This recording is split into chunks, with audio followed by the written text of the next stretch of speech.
Hello दोस्तों, स्वागत है एक बार फिर से आपके अपने चैनल सिविल हेल्प में।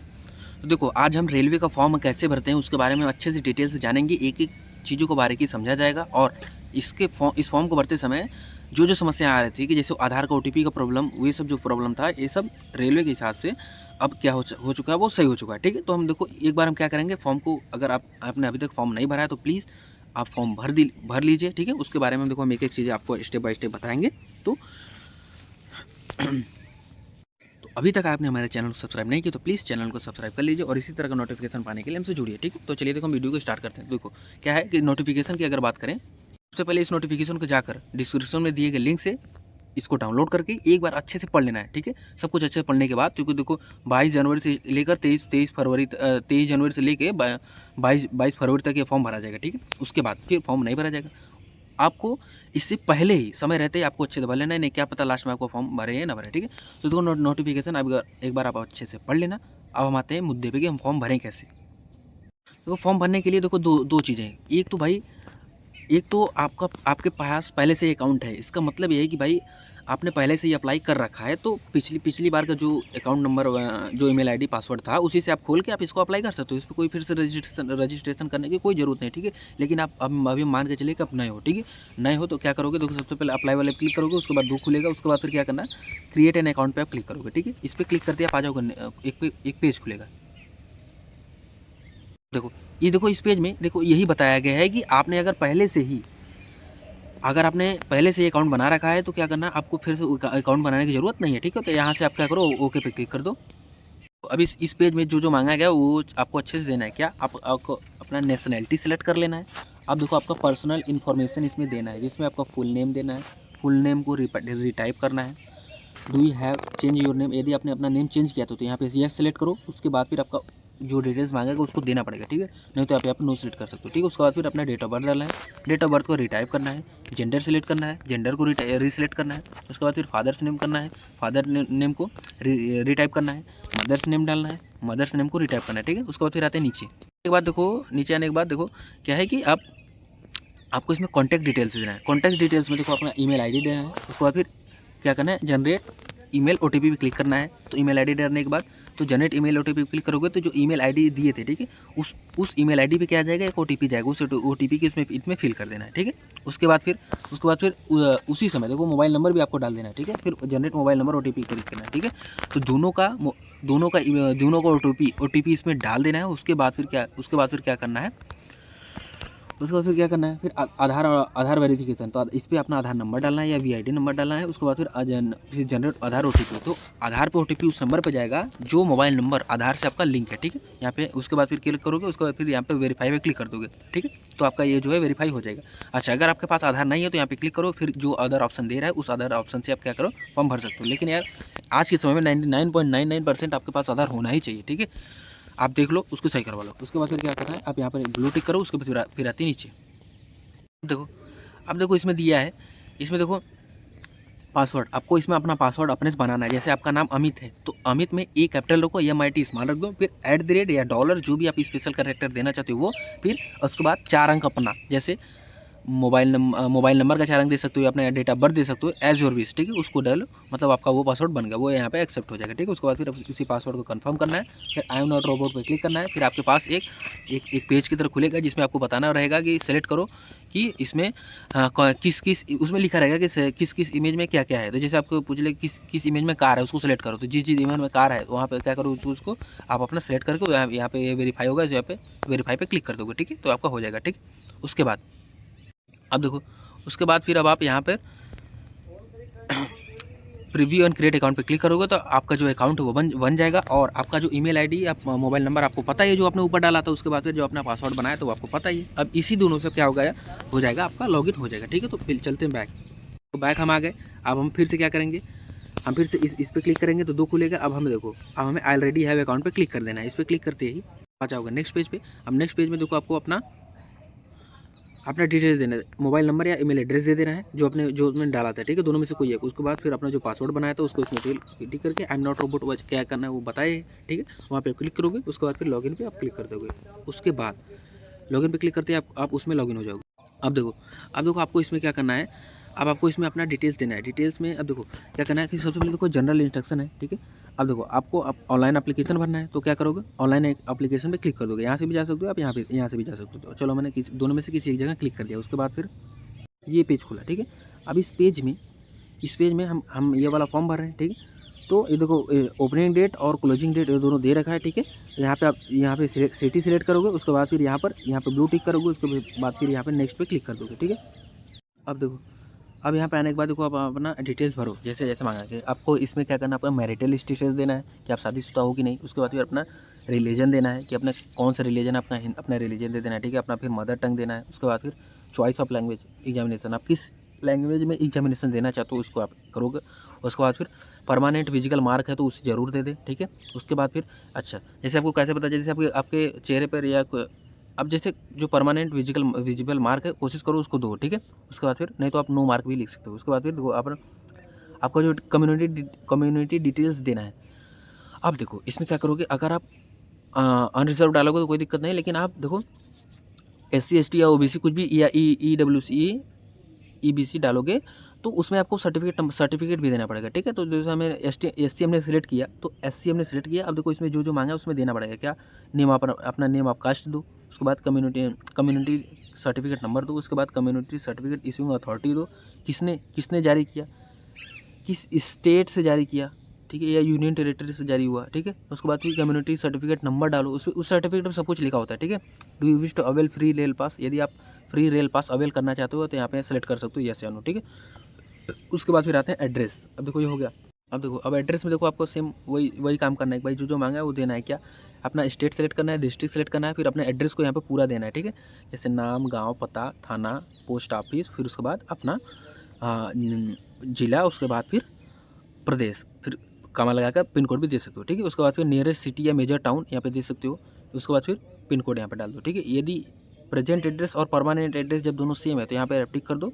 यहाँ पर सब कुछ सेम वही भर जाएगा, ठीक है। उसके बाद यहाँ से फिर आप क्या करोगे, सेव वाले पे क्लिक कर दोगे।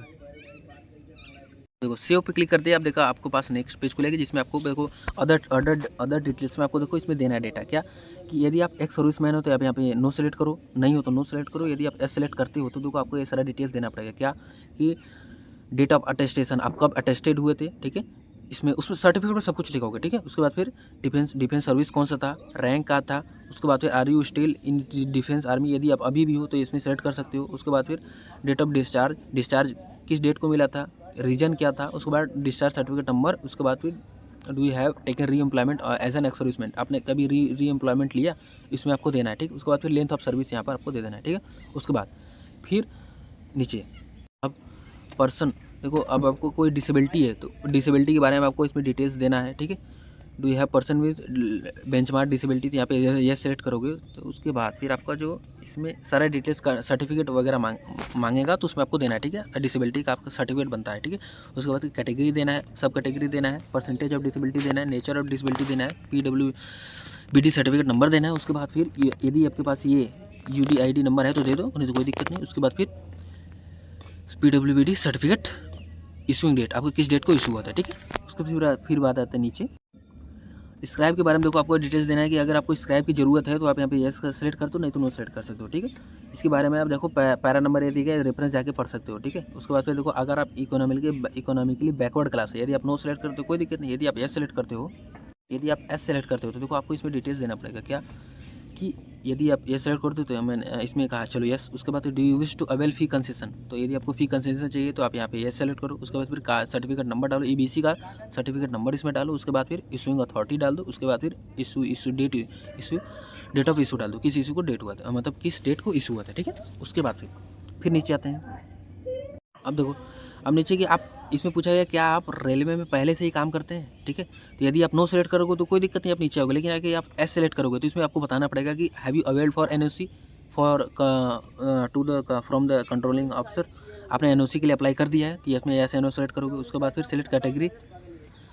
अपना कैटेगरी सेलेक्ट करना है। उसके बाद फिर प्लेस ऑफ वर्किंग सेलेक्ट करना है। उसके बाद फिर जून, ठीक है। उसके बाद फिर नीचे आते हैं। अब देखो रेलवे एक्ट अप्रेंटिस, यदि आपने रेलवे एक्ट अप्रेंटिस यदि आपने ये कोर्स किया है, ठीक है, तो उसके बारे में डिटेल्स नोटिफिकेशन में जाकर आप अच्छे से पढ़ लेना। उसके बाद फिर आप आते हैं इस फॉर्म में इसको कैसे भरेंगे। देखो उस डिटेल को जो आपने किया है, ठीक है, उसको देखो आपको इसमें देना है क्या, आप इसमें देखो आपने किया है, नहीं किया तो कोई दिक्कत नहीं, नो डाल दो, यानी ये किया है तो यहाँ पे यस सेलेक्ट करो। उसके बाद फिर नेम ऑफ ट्रेड, किस डेट से आपने किया था, किस डेट से आपका ट्रेनिंग स्टार्ट हुआ था और किस डेट को आपका ट्रेनिंग कंप्लीट हुआ था, ठीक है। ड्यूरेशन ऑफ ट्रेनिंग इसमें डाल देना है। उसके बाद फिर इज़ योर रिजल्ट डिक्लेयर, ठीक है। यदि आपका रिजल्ट डिक्लेयर हो चुका है तो कोई दिक्कत नहीं, नहीं तो मतलब आपको इसमें उसका रिजल्ट का अपना स्टेटस इसमें सेलेक्ट करना है, ठीक है। फिर उसके बाद अब देखो bank details for fee concession, देखो फ़ी रिफंड, ठीक है, रिफंड ऑफ फ़ी। देखो जो आपका पैसा लग रहा है उसमें से सारा कुछ पैसा आपको वापस भी आएगा, ठीक है। तो इसमें देखो इसमें अपने बैंक डिटेल्स देना है, तो अपना अकाउंट होल्डर का नेम दे देना है, रिफंड फ़ी अकाउंट नंबर देना है, रिफंड फ़ी बैंक अकाउंट नंबर देना है। उसके बाद फिर IFSC कोड दे देना है, ठीक है। सब पासबुक पे लिखा होता है, ठीक है। Refund of fee bank name देना है और बैंक का एड्रेस दे देना है। इतना कुछ देने के बाद फिर यहाँ पे सेव कर देना है। आपका ये जो सेक्शन था ये कंप्लीट हो चुका है। अब देखो क्या करना है आपको, अपना क्वालिफिकेशन डिटेल्स देना है। क्वालिफिकेशन डिटेल्स देना है तो देखो इसमें क्या करना है कि आपको देखो यहाँ पे आना, सबसे पहले ना सेलेक्ट वाले क्लिक करना है तो ये खुलेगा। इसमें आपका जो मैट्रिकुलेशन है यानी आपने 10वीं, सबसे पहले अपने 10वीं का आपको क्या देना है, इसमें डेटा देना है। तो 10वीं आप सेलेक्ट करो। उसके बाद फिर जब 10वीं का खोलोगे तो उसमें देखो आपका सारा सब कुछ खुलेगा कि आपका सर्टिफिकेट नंबर क्या है, रोल नंबर क्या है, आपका परसेंटेज क्या है, मार्क क्या है, सब कुछ पेज खुलेगा, ठीक है। उस पेज में आपको क्या करना है, उसमें देखो सब कुछ एक एक चीज़ आपको अच्छे से भर देना है, ठीक है। आपका क्या है, कौन क्या है, परसेंटेज है, क्या है, सब कुछ आपको अच्छे से भर देना है। उसके बाद फिर आपका वो वहाँ से सेव कर देना है, तो आपका मैट्रिक का जो है वो सेव हो जाएगा। उसके बाद फिर अगर आपने ITI किया है तो यहाँ पर ITI का भी ITI सेलेक्ट करके फिर ITI का सारा certificate number, issuing date, roll number, percentage, mark, सब कुछ इसमें सारा जैसे जैसे डेटा मांगेगा आप उसको ऐसे फिल करते जाओ। इसमें आपको कोई दिक्कत नहीं होगी, इसकी गारंटी मैं लेता हूँ, ठीक है। उसके बाद ये होने के बाद आपको यहाँ पर फिर क्या करोगे, आप यहाँ पर देखो नेक्स्ट वाले पे क्लिक कर दोगे तो आपका ये जो सेव हो जाएगा, ठीक है। उसके बाद फिर देखो आपका जो डॉक्यूमेंट फ़ोटो अपलोड करने के लिए देखो ये दिया गया है, ठीक। उसके बाद अब देखो क्या करना है, आपको अपना इमेज यहाँ पर डालना है, ठीक है। अगर आप सैंपल देखना चाहते हो तो सैंपल यहाँ पे आप देख सकते हो, लेकिन जो ये देखो इन्होंने बताया है कि जो इमेज के जो साइज़ है ये होना चाहिए 320x240 पिक्सल होना चाहिए, ठीक है। और जो उसका जो फाइल साइज़ होना चाहिए 150 से 100 के बीच में होना चाहिए, ठीक है। तो देखो इसके लिए क्या करना है कि अपने मोबाइल से फ़ोटो खींचना है। उसके बाद फिर गूगल पे जाना है, सर्च करना है ऑनलाइन इमेज रिड्यूसर, ठीक है। उसके बाद फिर ऑनलाइन इमेज रिड्यूसर पे वो अपना जो फोटो है इसको अपलोड करना है। फिर उसके बाद फिर अपना पिक्सल वगैरह जो ये दिया है उस पिक्सल में सेलेक्ट करके फिर अपना साइज़ भी सेलेक्ट करके उसके बाद फिर वहाँ से डाउनलोड कर लेना। डाउनलोड करने के बाद यहाँ पे ब्राउज वाले क्लिक करके उसको सेलेक्ट करके यहाँ से अपलोड कर देना, ठीक है। उसी तरह सिग्नेचर भी करना है, ठीक। वो करने के बाद देखो आपका अपना पोस्ट प्रेफरेंस आपको देना है, ठीक है। या आपका पोस्ट प्रेफरेंस अब इन सभी में से आप कौन सा किसे पहले देना चाहते हो, तो आपको जिस पे देना उस पर प्लस करोगे तो वो यहाँ पर आ जाएगा, ठीक है। जैसे पहले नंबर पे हमने चौथा वाला सेलेक्ट किया तो यहाँ पे ये आ जाएगा, फिर दूसरा, फिर यहाँ पे ऐसे आ जाएगा। इसी तरह से सभी को, सातों को या जितना भी है आपको सबको यहाँ पे पोस्ट प्रेफरेंस देना है, ठीक है। जैसे मान लो देखो जैसे ये हमने सेलेक्ट किया, जैसे मान लो हमने पहला सेलेक्ट किया तो पहला देखो यहाँ पे सबसे ऊपर आ गया, ठीक है। तो यहाँ पे पोस्ट सेक्शन है। अब देखो अब ये चीज़ देखो आपको जानना है मतलब कि देखो ये आपका काम है कि आपके लिए कौन सा जोन बेस्ट है या क्या कैसे है, ठीक है। ये आपके ऊपर निर्भर करता है, क्योंकि देखो नौकरी आपको करनी है तो आप ही देखोगे, ठीक है। फिर नहीं, यदि आपको इसमें भी डाउट है तो आप एक कमेंट कर देना, उसके बाद फिर मैं अलग वीडियो लेकर आ जाऊँगा, उसमें आपको इसमें से अच्छे से बता दूँगा, ठीक है। फिर अब आते हैं नीचे। देखो पोस्ट प्रेफरेंस देने के बाद अब यहाँ पर देखो सभी यहाँ पर ब्लू टिक करोगे, ठीक है। देखो अगर आप यहाँ पे देखो यहाँ पे क्लिक करें यहाँ पर देखो सभी को ब्लू टिक करना है, ठीक है। सभी को ब्लू टिक कर देना है। उसके बाद फिर किस प्लेस से आप फॉर्म भर रहे हो उस प्लेस का नाम, डेट देखो यहाँ पर फिर आपका जो सिग्नेचर वो आता रहेगा। उसके बाद फिर यहाँ पे क्या करोगे, प्रीव्यू एप्लीकेशन पे क्लिक कर दोगे, ठीक है। तो आपका एप्लीकेशन लगभग भरा जा चुका है। अब देखो इसमें आपको देखो प्रीव्यू मतलब देखो सारा डिटेल्स इसमें देखो दिया है, यहीं पर आप अपने यहाँ एक बार चेक कर सकते हो। उसके बाद फिर यहाँ पर जो भी सभी ब्लू टिक है सभी जगह इसको ब्लू टिक करोगे। उसके बाद फिर आई हैव रीचेक्ड इस पर क्लिक करोगे। उसके बाद फिर यहाँ पर सबमिट पे क्लिक कर दोगे, ठीक। तो आपका फॉर्म है वो जो लगभग भरा जा चुका है। अब आपको क्या करना है, केवल फ़ी पेमेंट करना है। तो फ़ी पेमेंट के लिए जैसे इन्होंने क्या अपना जो भी है, शायद इन्होंने SC सेलेक्ट किया था तो उनके हिसाब से 250 रुपये फ़ी है। आप अपने अनुसार अपने कैटेगरी अनुसार फ़ी लगता है तो वो देख लीजिए, ठीक है। जैसे मतलब हमको ये अमाउंट पे करना है तो क्या करना है, पे विथ SBI पे यहाँ पे क्लिक कर देना है। उसके बाद आप आ जाओगे नेक्स्ट पेज पे। देखो अब आपके पास ये पेज खुला। अब इसमें देखो आपके पास पेमेंट के कई सारे तरीके हैं। देखिए जैसे आपके पास अगर कार्ड है तो आपका कार्ड नंबर यहाँ पे डालोगे, नेम आप कार्ड होल्डर डालोगे, कार्ड होल्डर का नाम क्या है उस कार्डवा पे लिखा होता है, ठीक है। उसके बाद फिर एक्सपायरी डेट कब है, एक्सपायरी, ठीक है, यानी नहीं एक्सपायर डेट कब है, कब कब, जैसे 11/27 है या जो भी है, मतलब आपका कब डेट एक्सपायर हो रहा है वो डालना है, ईयर डाल देना है। उसके बाद फिर CVV, कार्ड के पीछे 3 अंक लिखा होता है, ठीक है, उसको CVV इसमें डालना है। फिर पे नाउ पे क्लिक करोगे तो आपका जो पे हो जाएगा। फिर नया पेज खुलेगा, उसमें आपको आपके मोबाइल नंबर पे OTP जाएगा, उस OTP के आप यहाँ पे डालोगे तो आपका जितना आपने सेलेक्ट किया उतना पेमेंट हो जाएगा, ठीक है। तो ये था सारा प्रोसेस। तो उम्मीद करता हूँ समझ में आया होगा आपको। अगर आपने अभी तक फॉर्म नहीं भरा तो प्लीज़ भर दीजिए, ठीक है। जॉब लीजिए, मेहनत कीजिए, जॉब लीजिए और अपने माता पिता का ख्याल रखिए, ठीक है। तो अगर आपने हमारे चैनल को सब्सक्राइब नहीं किया तो प्लीज़ सब्सक्राइब कर दीजिए और वीडियो को ज़्यादा से ज़्यादा शेयर कर दिए। चलिए, अगर आपको अभी भी कोई समस्या है तो कमेंट में बताइए, जहाँ भी अगर कोई पॉइंट छूट गया हो तो उसके बारे में बताया जाएगा नेक्स्ट वीडियो में। और चलिए मिलते हैं नेक्स्ट वीडियो में, धन्यवाद।